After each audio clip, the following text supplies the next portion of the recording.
Thank you, sir. One of the things that you and I had an opportunity to talk about a number of months ago, I actually believe that competition does, in fact, increase the production as well as improve the outcome. Typically, whether it's private sector, frankly, public education, I think competition is a key component to making things better and typically cheaper. I think charter schools is a classic example of that. Typically speaking, some of the most successful schools in the country, think about Success Academies in New York City, where you have 83% minorities who are consistently ranked in the top 5 high schools in the state because all kids have high potential of learning. I think that we need to make sure that every parent has choice so that the kids have the best chance at life. By the way, I think that public schools are part of school choice from my perspective. Public schools, private schools, charter schools, virtual schools, homeschool. I want the parents to make that choice because they care the most about their kids. I know some people think it's the teachers' unions. I think it's the parents. I'd love to hear your thoughts. I'm sorry. I'd love to hear your thoughts. Oh, absolutely. I agree that competition is, I think, very key. When I first started to take a look at education, I was reading the Sunday morning paper in Greenwich, Connecticut, and I saw that public schools in Greenwich, Connecticut were not meeting the levels of No Child Left Behind.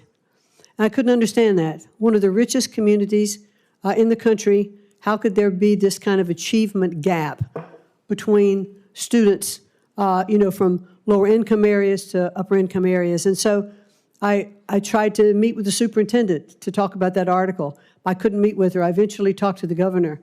And the governor said to me, if you're really interested, let me introduce you to some people. And she did.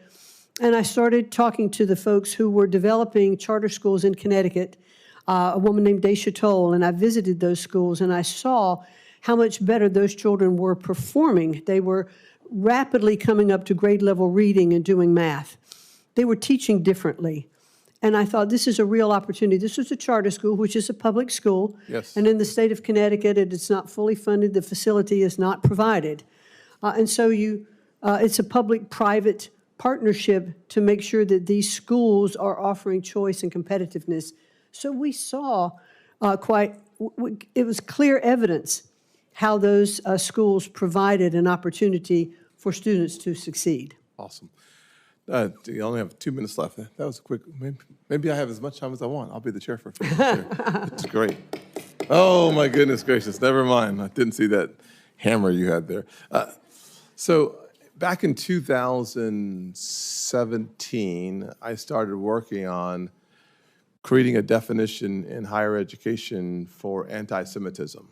I thought then that we were seeing a little uptick, and having been raised in the Deep South, I'm familiar with discrimination and the challenges that come with, unfortunately, the color of people's skin and or their religious beliefs. And if you look at the level of hate that we've seen recently on college campuses towards our Jewish students, I find it disgusting, frankly.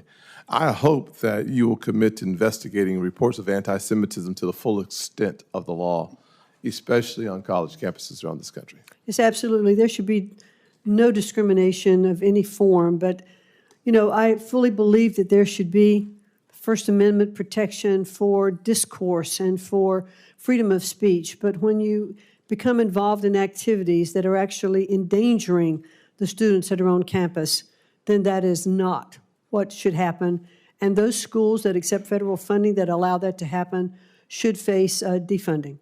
Thank you. And my last question, I know that many of us on my side of the aisle think that DEI is about power more than it is about anything else. I think diversity actually is very healthy for our country. It is the backbone and the strength of our country. I think diversity, equity, and inclusion is a political movement that has very little to do with the advancement of people based on the merit, based on what they have to offer, and more to do with about gaining power and political position. President Trump and I worked a lot on HBCUs, historically black colleges and universities. He was able to take that funding to the highest level in the history of the country. He was the first president and the only president to make that funding permanent. There's no doubt that our country still struggles with the issue of race, but one of the shining examples of a merit-based system that helps those who do not have see the perspective that the American dream is for them. I hope that you will commit to continuing the efforts of President Trump on supporting historically black colleges and universities. Yes, as a matter of fact, I met with the president of Howard University a week ago, and we sat and talked through a lot of the different programs that are offered there. And I was very impressed, and I understand that I believe that I'm an honorary Board of Regent member. That may not be the right description by virtue of if I am confirmed as the Secretary of Education, and I look forward to continuing those programs. And with my last 5 minutes, Make it fast. okay, I'm done.